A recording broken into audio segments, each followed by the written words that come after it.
We all have a life to live. We can't spend our lives, I mean, sure we can, but we shouldn't spend our lives worried about what your neighbors are thinking, what your parents are thinking, what your grandparents are thinking, what your parents-in-law are thinking.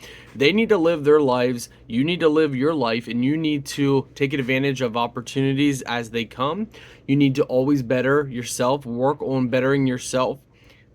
Be a better husband, be a better wife, be a better coworker.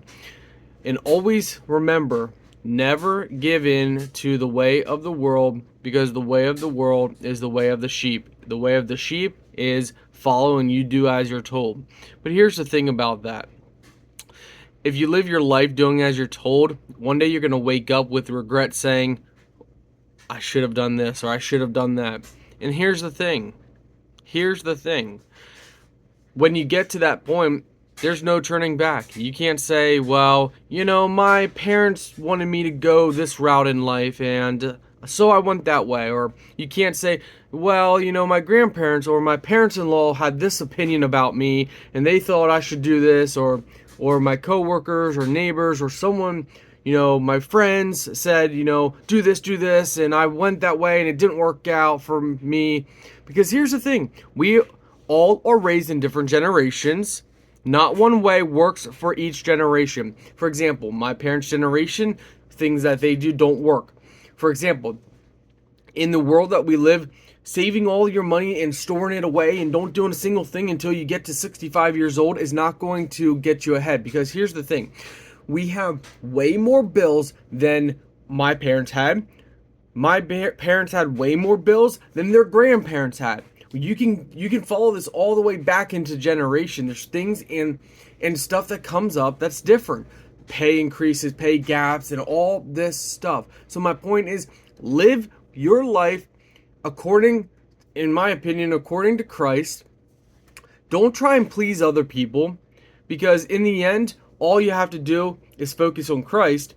Don't worry about other people. Let them live their lives. And if there's people that, try and tell you what you should do, how you should live, this and that, just take it with a grain of salt, because they did what they wanted in their own lives. And if those same people followed somebody else, well, then you know what? They actually didn't become who they were supposed to be.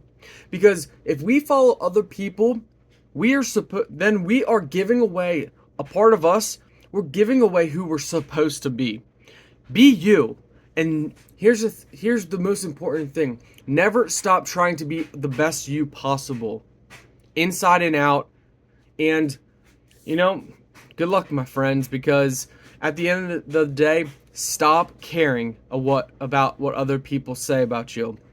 Here's the deal. Christ should be number one. God should be number one. Your spouse should be number two. Your kids should be number three. And that's all that should matter. And all the rest are bonuses. You should care about what your spouse says, because two become one. You obviously should care about what Christ says. And you should raise, and here's the thing. Here's the thing that a lot of parents get it crazy. Raise your children in the way that they should go, not the way that they need to live. That's going to hurt some parents out there.